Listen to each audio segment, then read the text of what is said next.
আল্লাহ রাব্বুল আলামিন জান্নাতের ভিতরে তার জন্য চমৎকার একটি ঘর তৈরি করবেন।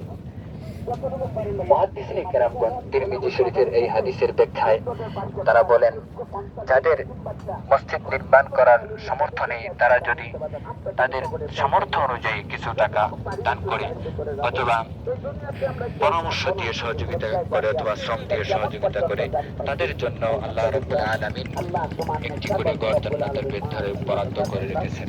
আমার ভাইরা, আমার মা, এদিকে এদিকে আপন আল্লাহ তার মাল হেফাজত করার চিন্তা মধ্যে মাফ করিয়া দাও। আয় আল্লাহ তাদের মা বাবাকে মাফ করিয়া দাও। দানকে চিল্লা করিয়া আই আয়াতের জিন্দেগির গুনাহ এদিকে এদিকে মাফ করিয়া দাও। মুসলমান ভাই ও বোনেরা, আয় আল্লাহ তাদের মা বাবাকে মাফ করিয়া দাও। আই মা আপন জনের মধ্যে যারা কবরে দিচ্ছে আল্লাহ এদিকে তাকাও এদিকে আল্লাহর কুদরতি পায়ে সেজদার জায়গা। আয় আল্লাহ যারা দেশে বিদেশে আছেন সবাইকে হেফাজত ফরমাও। আল্লাহ তাদের বাড়িতে রহমতের নূর দ্বারা পরিপূর্ণ করিয়া দাও।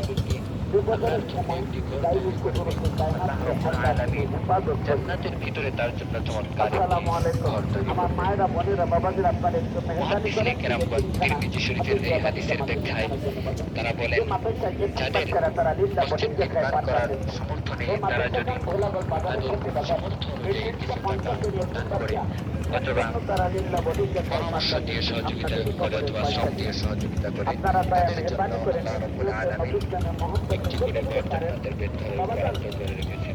আমার ভাইরা, আমার মা বোনেরা, আপনারা এই ভিডিওটি আপন মন খুশি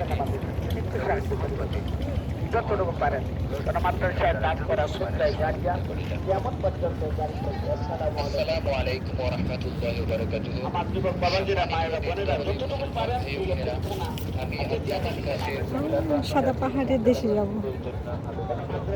সাদা পাথর নৌকায় উঠছি।